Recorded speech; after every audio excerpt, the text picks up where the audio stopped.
Evangelio según San Mateo capítulo 2. Cuando Jesús nació en Belén de Judá en días de rey Herodes, vinieron del oriente a Jerusalén unos magos, diciendo: ¿dónde está el rey de los judíos que ha nacido?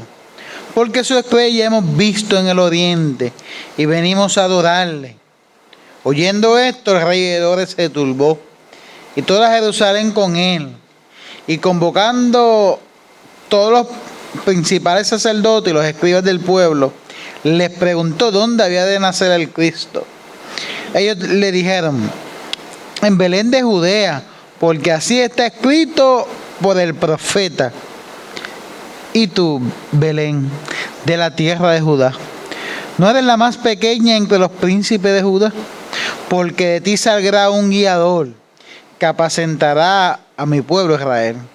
Entonces Herodes, llamando en secreto a los magos, indagó de ellos diligentemente el tiempo de la aparición de la estrella. Y enviándolos a Belén, dijo: id allá y averiguad con diligencia acerca del niño, y cuando la halléis, hacedmelo saber, para que yo también vaya y le adore. Ellos, habiendo oído al rey, se fueron. Y he aquí que la estrella que habían visto en el oriente iba delante de ellos, hasta que llegando se detuvo sobre donde estaba el niño. Y al ver la estrella se regocijaron con muy grande gozo. Y al entrar en la casa vieron al niño con su madre María, y postrándose lo adoraron.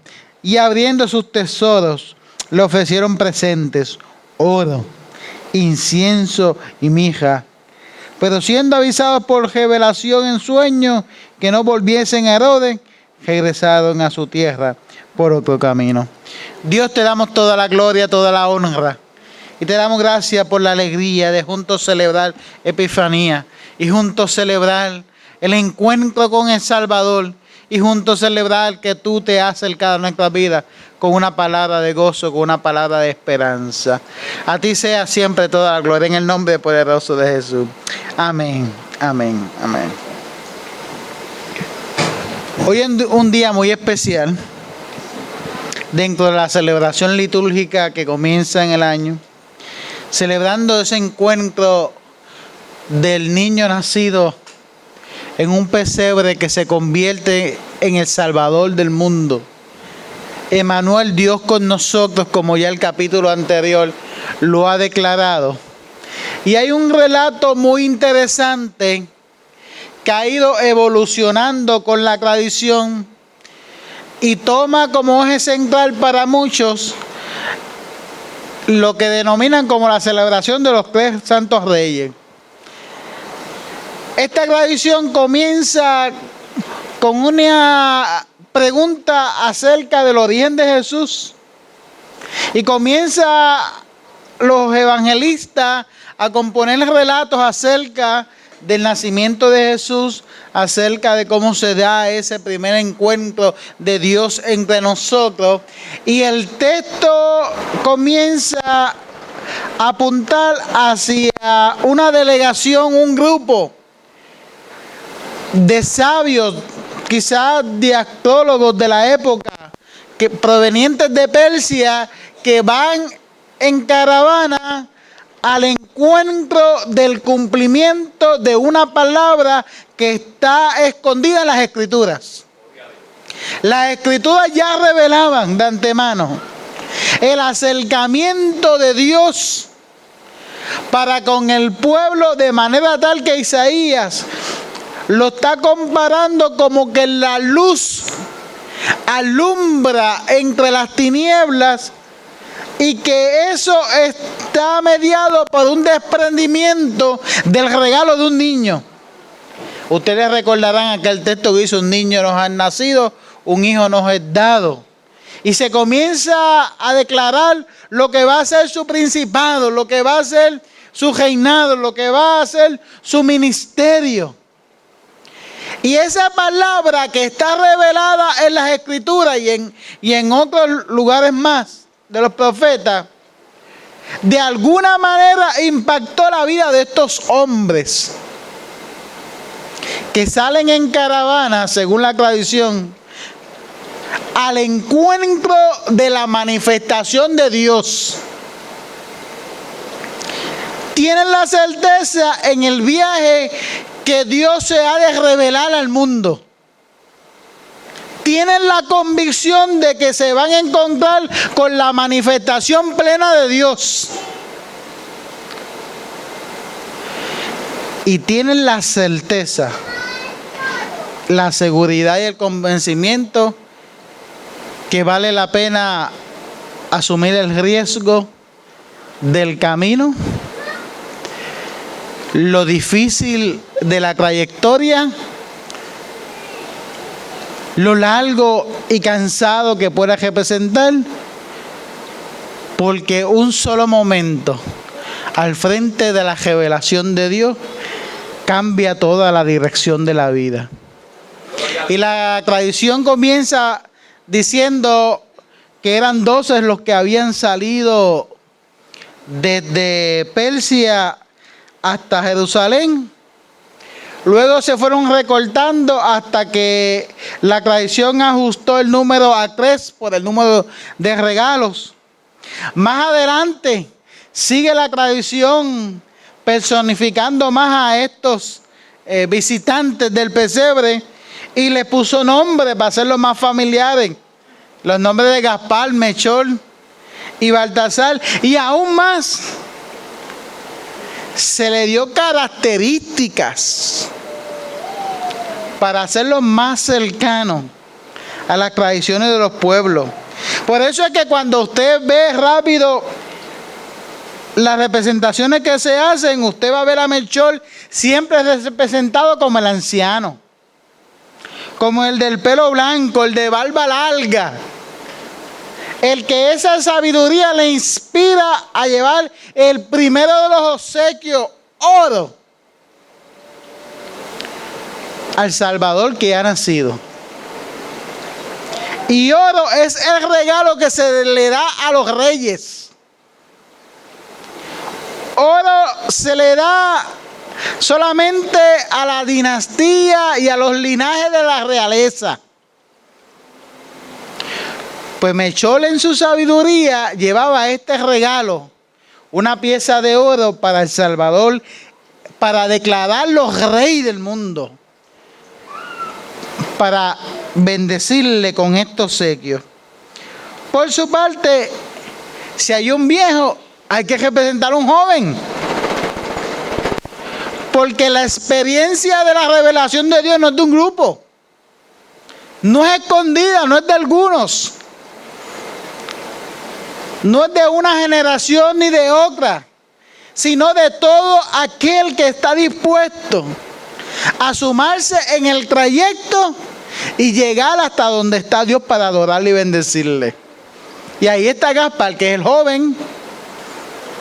Algunos hasta lo pintan como lampiño, no tiene barba. Siempre hay un rey que está sin barba, es el más jovencito de todos. Así que todos los que están lampiños aquí no se sientan excluidos. Ahí está Gaspar, llevando el regalo del incienso. El incienso se utilizaba tanto en el tabernáculo como en el templo, que se quemaba de día y de noche, y ese olor representaba una ofrenda al Altísimo. Una ofrenda que no se podía apagar. Una ofrenda para un sacerdote. Y ya desde su juventud, la nueva generación representada según la tradición en Gaspar, reconocía a Jesucristo como el sacerdote de Dios que quita el pecado del mundo. Y ahora la juventud decidió entrar en ese viaje arriesgado que implicaba desierto, retos, donde los guiaba solamente la dirección del Espíritu de Dios. La tradición pinta a uno negro. Ahí está Baltasar. Baltasar, un hombre maduro, negro, con una barba siempre más recortada. Usted va a ver siempre la de Melchor más abultada. Ese está como el pastor, más crimeado. Y trae un regalo muy especial, la mirra. La mirra, instrumento de los profetas, pero se utilizaba para muchas cosas. Primero, se podía utilizar como perfume. Quiere decir que este niño que ha nacido va a perfumar la vida de todo aquel que sea capaz de encontrarse esa experiencia en el camino. La mirra servía en la antigüedad como medicina. ¿Qué mejor bálsamo para el corazón que la presencia del niño que se nos ha dado? También la mirra servía para embalsamar a los cadáveres. Un anticipo del final de lo que iba a pasar con la vida de este niño salvador del mundo. Qué interesante que esta delegación sale desde Persia, posiblemente por ser de Oriente. Van a viajar quizás en caballo, en camello. Van a coger mucho tiempo. Posiblemente hay noches que dormirán en la intemperie. Se expondrán a los peligros del camino. En algunos momentos se expondrán a tormentas de arena. Pero tienen grabado en su corazón la certeza de la cercanía de Dios con el ser humano. No están ignorantes. No están ingenuos. Están al tanto de la manifestación de Dios. Y si algo debemos aprender de estos tres, si fuesen tres de los que hayan sido, pero tomando la tradición, es cuál ha sido su reacción ante el descubrimiento de la bondad de Dios. Porque Mateo va a hacer algo. Mateo va a poner a Herodes, el rey real, porque a Jesús es el título que se le da, pero el rey político Herodes, que con todas las riquezas que tenían, al escuchar acerca del niño que ha nacido, reacciona con ira, reacciona con enojo, reacciona pensando que le van a usurpar el lugar. Y es que siempre ante la manifestación de Dios vamos a ser nosotros interpelados para que nosotros pongamos en el centro de nuestra vida a Dios. Eso se llama conversión. Y la conversión es un proceso de todos los días. Yo hoy me estoy convirtiendo, permitiendo que el centro de mi vida no sea yo, sino que sea el Señor. Amén. Y Herodes no estaba dispuesto a ceder espacio. Y reaccionó con violencia. Quiere decir que siempre el ser humano, va a haber seres humanos que ante el evangelio van a reaccionar con violencia, porque no quieren que Cristo se ciña sobre ellos. No quieren ceder el espacio del centro. Y aún el mismo de la iglesia hay gente que se incomoda porque va viendo que se va desprendiendo el lugar central que tienen y se va entonando Cristo en la vida. Y Herodes reaccionó con tanta furia que hasta niños inocentes pagaron. Porque siempre va a haber que ante el anuncio de Dios, dentro del grupo habrá quien reaccionen con furia. Pregúntenle a Judas a ver si no imitó a Herodes. La corte de Herodes, los religiosos, esos reaccionan teniendo en poco lo que Dios ha declarado, de manera tal que se han olvidado. Ante la pregunta ¿dónde ha de nacer el niño?, el que está conectado con lo que Dios está haciendo contesta rápido.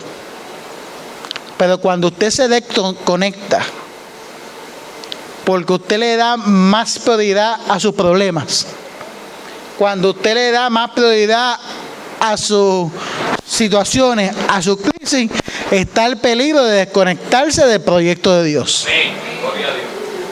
Y ese es peor que el de Herodes, porque esos son los que manejan la palabra, esos son los que ministran la palabra, esos son los escogidos por el pueblo para ser sacerdotes y levitas y servir en el templo.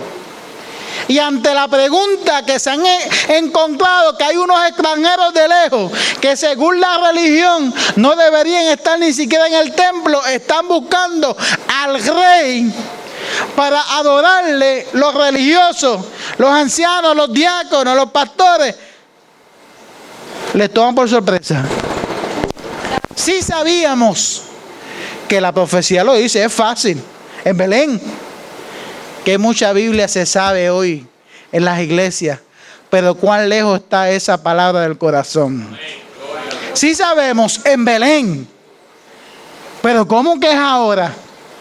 Y cómo aquellos desde la distancia han estado percibiendo lo que nosotros desde la cercanía se nos ha pasado por el frente.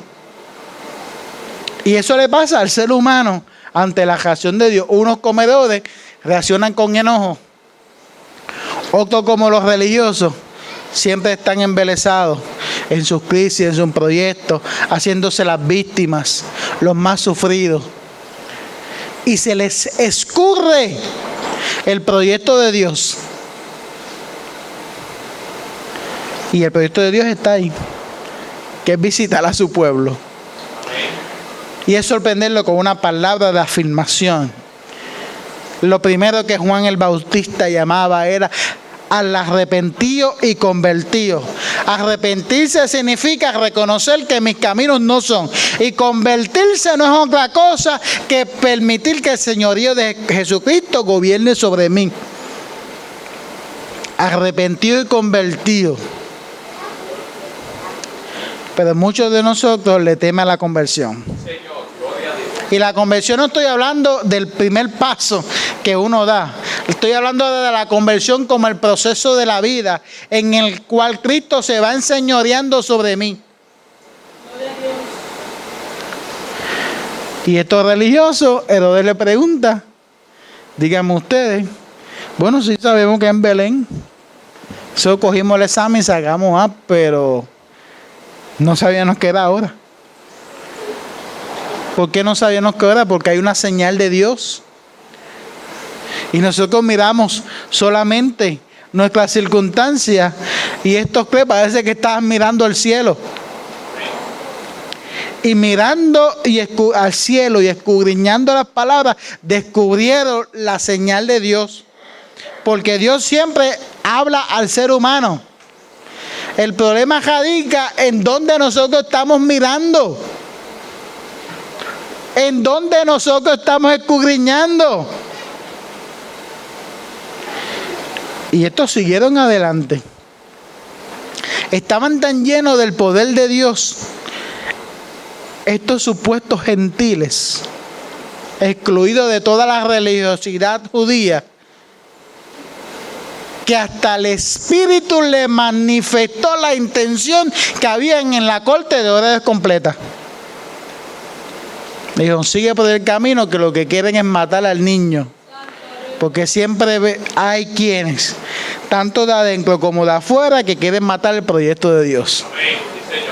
Pero como es el proyecto de Dios no lo detiene nadie. Entonces Herodes y la corte le dijeron, sigan su camino, indaguen un poquito más, y cuando lo encuentren, vengan y avísenme. Oiga, qué mamey así, ¿verdad? Eso es como cuando me dice, pastor, ore, pastor, ayunen, pastor, lea. Bueno, yo lo sé porque el Señor me ha dicho a mí, ora, ayunen, lea.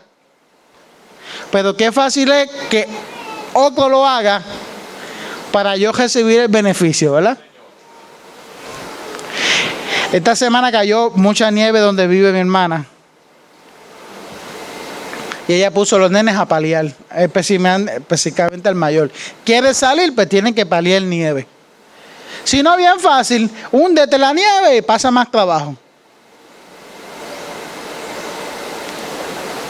Qué fácil para la corte de ores. Busquen ustedes y cuando lo encuentren, vengan y dime dónde es.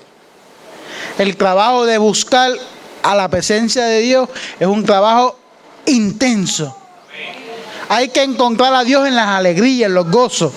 Pero hay que encontrar a Dios en el dolor también. Hay que encontrar a Dios en la abundancia, pero se encuentra a Dios en la escasez. Hay que encontrar a Dios en nuestros caminos y eso es un esfuerzo que yo tengo que hacer yo. Ustedes no lo pueden hacer por mí. Ustedes la iglesia, que me levantan las manos, que me animan, que me dicen, levántate, sigue. Porque si yo descanso en que ustedes lo busquen por mí, puede ser que el Señor le diga a usted por el camino, no vuelva para allá y vete por otro camino. Y pasa como Herodes. Se quedó sin la experiencia, ¿por qué? Porque descansó en otro. Descansó en otro. Usted siga el ejemplo de estos magos de Oriente que fueron tenaz. Siguieron caminando. Y cuando tuvieron que encontrar dirección a través de la corte de Herodes porque se sentían perdidos, mire qué ilustración perfecta hace Mateo. Porque a veces nosotros nos extraviamos. No es que Dios se nos ha perdido. Es que la vida es dura. La vida es fuerte. La vida a veces nos sorprende con momentos intensos. Nos turbamos. Y ahí, cuando estos sabios de Oriente se turbaron en el camino, es cuando con más esplendor brilló esa estrella. Y en medio de nuestras penumbrias, nuestras oscuridades y nuestros dolores, cuando más alumbra la gracia del Espíritu de Dios para enseñarnos el camino. Y termino diciéndole esto: cuando llegaron a lo que llegaron. No llegaron a otra cosa que no sea adorar a Dios. Y encontraron al niño. No se fijaron si era un pesebre pobre, cómo eran sus padres, nada de eso. Sino que dice la Escritura que su gozo fue tanto, gloria a Dios, al ver llegar el niño, que se postraron.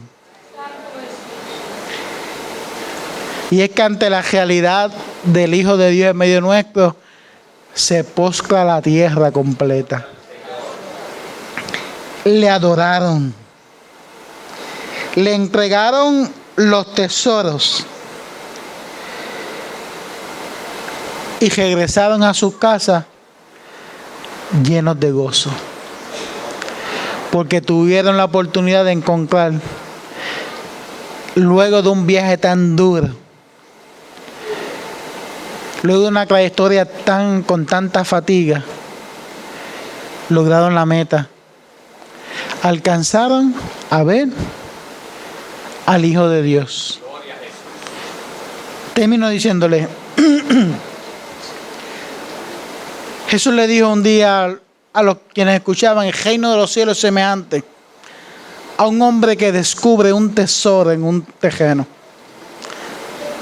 Y valora ese terreno, valora ese tesoro tanto que es capaz de vender todo lo que tienen hasta lograr comprar ese terreno. Y estos hombres no escatimaron distancia, esfuerzo, viaje, cansancio, agotamiento, porque tenían una sola meta: adorar al Rey de Reyes, al sacerdote que intercede por nosotros. Amén. Gloria a Dios. Y sobre todo al dador de la vida, que será capaz de entregar la suya en el Calvario para que nosotros hoy podamos tener la paz del mundo. Le invito a estar en pie.